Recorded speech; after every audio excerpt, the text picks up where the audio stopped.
هلو هلو، معاكم سارة صقر ودي سر الأكلة. النهاردة هنعمل مع بعض مشروبات الكافيهات بكل أسرارها. هنعمل مع بعض الآيس كوفي وإزاي بنعمل الفوم أو الرغوة بتاعته اللي احنا بنشوفها بنبقى مش عارفين هي معمولة إزاي، وهنعمل كمان الموكا فرابيه والكراميل فرابتشينو.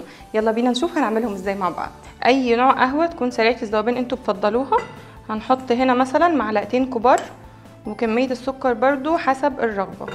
معانا هنا كده باكت من الفانيليا، وهنجيب شوية مية صغيرين. عندنا هنا الكوباية بتاعتنا او الكاسة بتاعتنا، هنحط فيها كده قطع من التلج. تمام.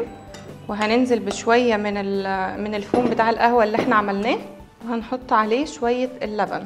لو حابين بقى انتوا تزودوا كمان من الفوم او الكريمة بتاعة القهوة دي هتحطوها بالشكل ده. كده جاهز معانا ألذ واحلى ايس كوفي. ودلوقتي عشان نعمل الموكا فرابيه هنحتاج معانا قهوة سريعة الذوبان وسكر، وكمان بودرة كاكاو خام او محلى على حسب ما انتوا حابين، ومعايا هنا كمان حليب مكثف، ودي حاجة اختياري مش اساسية معانا خالص، وطبعا الاساسي معانا التلج واللبن.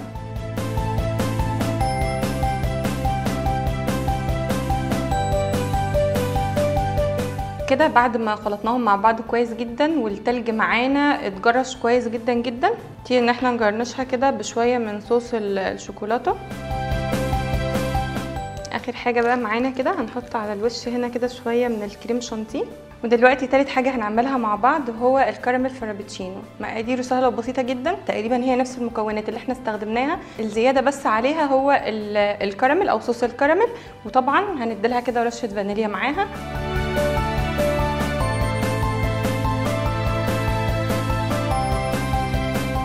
وده كده المشروب بتاعنا بعد ما احنا خلطناه كويس جدا. طبعا اهم حاجه نعمل معاكم الرغوه دي.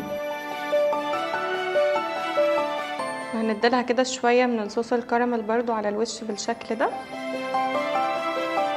وبكده نكون عملنا مع بعض 3 مشروبات للصيف موفرين جدا عن ان احنا نشتريهم من بره، ومعمولين كمان بطريقه سهله وبسيطه، وكلها مكونات اساسيه تقدروا تطلعوا منهم زي ما احنا شفنا كده 3 مشروبات مختلفه.